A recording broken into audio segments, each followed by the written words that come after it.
ಚಿಕ್ಕೋಡಿಯನ್ನು ಜಿಲ್ಲೆ ಮಾಡಬೇಕು, ಇಲ್ಲವಾದರೆ ಶಾಸಕ ಹುಕ್ಕೇರಿಯವರು ರಾಜೀನಾಮೆ ನೀಡಬೇಕು ಎಂದು ಚಿಕ್ಕೋಡಿ ಜಿಲ್ಲಾ ಹೋರಾಟ ಸಮಿತಿಯ ಅಧ್ಯಕ್ಷ ಸಂಜು ಪಡಿಗೇರ ಹೇಳಿದರು. ಅವರು ಚಿಕ್ಕೋಡಿ ಪ್ರವಾಸ ಮಂದಿರದಲ್ಲಿ ಕರೆದ ಸುದ್ದಿಗೋಷ್ಠಿಯಲ್ಲಿ ಮಾತನಾಡುತ್ತಾ, ಚುನಾವಣಾ ಸಂದರ್ಭದಲ್ಲಿ ಶಾಸಕ ಗಣೇಶ್ ಹುಕ್ಕೇರಿ ಹಾಗೂ ವಿಧಾನ ಪರಿಷತ್ನ ಸದಸ್ಯ ಪ್ರಕಾಶ್ ಹುಕ್ಕೇರಿ ಅವರು ಚಿಕ್ಕೋಡಿಯನ್ನು ಜಿಲ್ಲೆಯನ್ನಾಗಿ ಮಾಡುವುದಾಗಿ ಹೇಳಿಕೆಯನ್ನು ನೀಡಿರುತ್ತಾರೆ. ನಂತರ ಜಿಲ್ಲೆಯ ಬಗ್ಗೆ ಮಾತನಾಡಿರುವುದಿಲ್ಲ. ಈ ಬೆಳಗಾವಿ ಅಧಿವೇಶನದಲ್ಲಿ ಚಿಕ್ಕೋಡಿ ಜಿಲ್ಲೆಯ ಬೇಡಿಕೆಯನ್ನು ಮಂಡಿಸಬೇಕು ಎಂದರು. ಚಿಕ್ಕೋಡಿ ಜಿಲ್ಲೆಯಾಗಿ ಆಗ್ರಹಿಸಿ ಸೋಮವಾರದಿಂದ 10 ದಿನಗಳ ಕಾಲ ಚಿಕ್ಕೋಡಿ ಮಿನಿ ವಿಧಾನಸೌಧದ ಎದುರು ಧರಣಿ ಸತ್ಯಾಗ್ರಹವನ್ನು ನಡೆಸಲಾಗುತ್ತದೆ. ಸರ್ಕಾರ ಯಾವುದೇ ತೀರ್ಮಾನ ತೆಗೆದುಕೊಳ್ಳದೆ ಹೋದರೆ ಚಿಕ್ಕೋಡಿ ನಗರ ಬಂದ್ ಮಾಡುವ ನಿರ್ಧಾರವನ್ನು ತೆಗೆದುಕೊಳ್ಳಲಾಗಿದೆ ಎಂದರು. ಕಳೆದ 30 ವರ್ಷದಿಂದ ಸರ್ಕಾರಗಳು ಇದನ್ನೇ ಹೇಳ್ಕೊತ ಬರೋದಾರು, ಮಾಡ್ತೇವೆ ಅಂತ ಇನ್ನೂವರೆಗೆ ಮಾಡಿಲ್ಲ.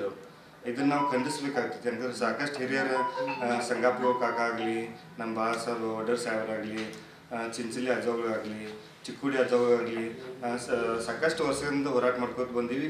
ಇಲ್ಲಿವರೆಗೆ ಅವ್ರು ಹೋರಾಟ ಜಿಲ್ಲಾ ಮಾಡೋಕ್ಕೆ ತಯಾರಿಲ್ಲ. ಇದನ್ನು ನಾವು ಖಂಡಿಸ್ತೇವೆ. ಮತ್ತು ಅವ್ರು ಇದೇ ರೀತಿ ಮುಂದುವರೆದ್ರೆ ನಾವು ಯಾವ ರೀತಿ ತೆಲಂಗಾಣ ಪ್ರತ್ಯೇಕ ರಾಜ್ಯ ಐತಲ್ಲ ಆ ರೀತಿ ನಾವು ಆ ಹೋರಾಟಕ್ಕೆ ಅನ್ಯಾಯ ಆಗಬೇಕಾಗ್ತೈತಿ.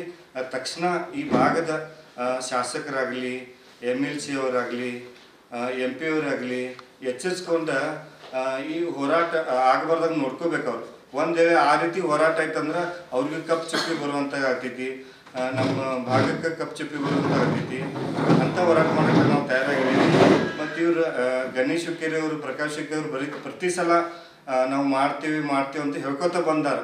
ಅದನ್ನು ಅವರು ಆ ಮಾತನ್ನು ವಾಪಸ್ ತಗೋಬೇಕು. ಅದನ್ನು ನಾವು ಖಂಡಿಸ್ತೀವಿ. ಯಾಕೆ ಹೇಳ್ತಾರ ಅವ್ರ? ನಮ್ಮಿಂದ ಓಟ್ ತಗೊಂಡ, ನಮ್ಮಿಂದ ಆರ್ಸ್ ಬಂದ ಹೇಳ್ಕೊತ ಹೊಂಟಿದಾರ. ಅವ್ರು ಹೇಳೋದನ್ನು ಬಿಡ್ಬೇಕ್ರಿ. ಇಲ್ಲ ಅವರ ಜಿಲ್ಲಾ ಮಾಡ್ತೀವಿ ಅಂತ ಹೇಳ್ಬೇಕ್ರಿ. ಇಲ್ಲಾಂದ್ರೆ ಅವರ ರಾಜೀನಾಮೆ ಕೊಡುವಂಥದ್ದು ಆಗ್ಬೇಕು. ನಾವು ಹಕ್ಕಲೆ ಕೇಳ್ತಿರೋ. ಯಾಕೆ ನೀವು ಹೇಳ್ತೀರಿ ಚುನಾವಣೆ ಬಂದಾಗ? ನೀವು ಇನ್ನೊಂದು ಸರ್ತಿ ಆ ಮಾತನ್ನ ಹೇಳಬಾರ್ದು. ನೀವು ನಿಮ್ದೇನೈತೆ ಸ್ಪಷ್ಟವಾಗಿ ಅದನ್ನ ನಿಲುವನ್ನು ಅವ್ರು ಸ್ಪಷ್ಟಪಡಿಸ್ಬೇಕು. ಇಲ್ಲದಿದ್ದರೆ ನಾವು ಅವ್ರ ವಿರುದ್ಧಾಗಿ ಹೋರಾಟ ಮಾಡ್ಬೇಕಾಗ್ತೈತಿ. ತಕ್ಷಣ ಈಗ ಬರುವಂಥ ಚಳಿಗಾಲ ಅಧಿವೇಶನದಾಗ ಮಾನ್ಯ ಮುಖ್ಯಮಂತ್ರಿಗಳಿಗೆ ಅವ್ರ ಗಮನಕ್ಕೆ ತಂದ ಜಿಲ್ಲಾ ಮಾಡಕ್ಕೆ ಒತ್ತಾಯ ಮಾಡ್ಬೇಕಂತ ಅವರಲ್ಲೂ ಕೇಳ್ಕೊತೀನಿ. ಒಂದು ವೇಳೆ ಅವ್ರು ಮಾಡಲಿಲ್ಲ ಈಗ ನಾವು ಉಗ್ರ ಹೋರಾಟ ಮಾಡ್ತೀವಿ. ಈಗ ನಾಳೆ ಬರುವಂಥ ಅಧಿವೇಶನದಾಗ 9ರಿಂದ 20 ತಾರೀಕು ತನಕ ನಾವು ನಿರಂತರವಾಗಿ ಬೇರೆ ಇತರೊಳಗೆ ನಾವು ಹೋರಾಟ ಮಾಡಕ್ಕೆ ಸಿದ್ದಿದ್ದೀವಿ.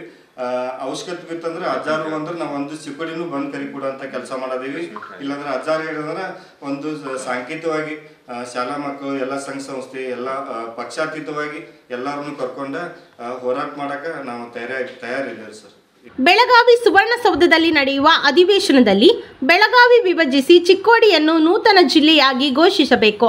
ಎಲ್ಲ ಶಾಸಕರು, ಸಚಿವರು ಒಕ್ಕೊರಲಿನಿಂದ ಚಿಕ್ಕೋಡಿ ಜಿಲ್ಲೆಯ ಘೋಷಣೆಗೆ ಧ್ವನಿ ಎತ್ತಬೇಕು ಎಂದು ಚರಮೂರ್ತಿ ಮಠದ ಶ್ರೀ ಸಂಪಾದನಾ ಸ್ವಾಮೀಜಿ ಒತ್ತಾಯಿಸಿದರು. ಜಿಲ್ಲೆಯಾಗಲು ಎಲ್ಲ ಅರ್ಹತೆ ಹೊಂದಿರುವ ಚಿಕ್ಕೋಡಿ ಪ್ರತ್ಯೇಕ ಜಿಲ್ಲೆಯಾಗಲು ಕಳೆದ 2 ದಶಕಗಳಿಂದ ಹೋರಾಟ ನಡೆದಿದೆ.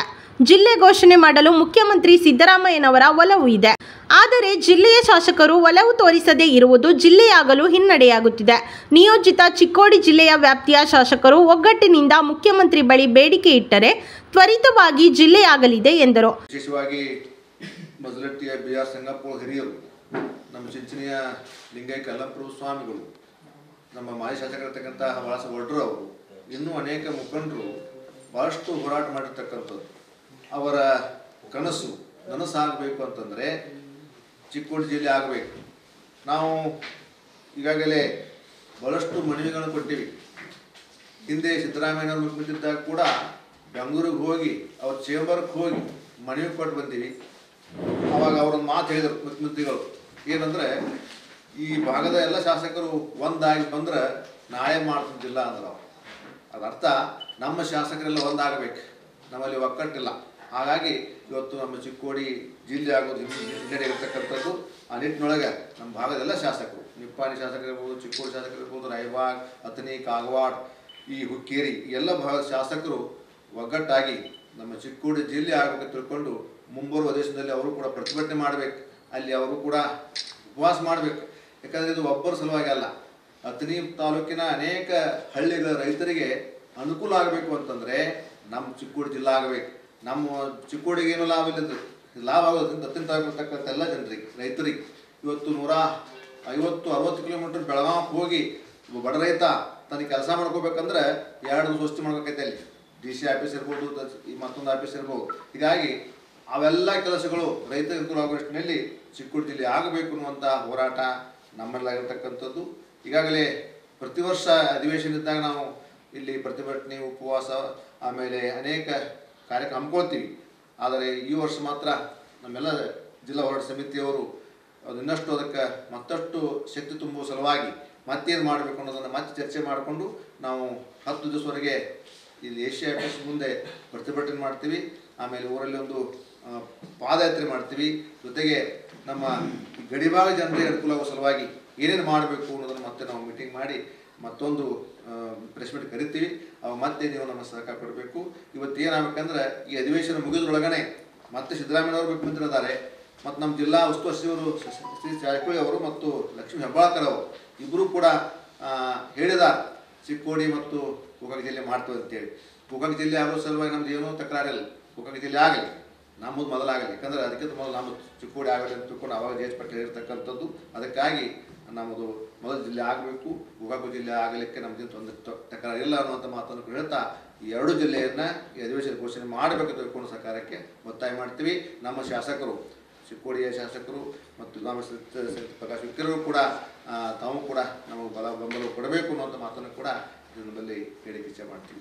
ಈ ಸಂದರ್ಭದಲ್ಲಿ ಚಂದ್ರಕಾಂತ ಹುಕ್ಕೇರಿ, ಪ್ರತಾಪಗೌಡ ಪಾಟೀಲ, ಸಂತೋಷ್ ಪೂಜಾರಿ, ಬಸವರಾಜ ಮಗದುಂ, ಸುದರ್ಶನ್ ತಮ್ಮಣ್ಣವರ್, ಸಚಿನ್ ದೊಡ್ಮನಿ, ಮಂಜುನಾಥ ಬಾನುಸೆ, ಅಮೂಲ ನಾವಿ, ಕಾಡಗೌಡ ಪಾಟೀಲ, ಮೋಹನ ಪಾಟೀಲ, ಸೌರಭ ಹಿರೇಮಠ, ರಮೇಶ್ ಡಂಗೇರ ಮೊದಲಾದವರು ಉಪಸ್ಥಿತರಿದ್ದರು.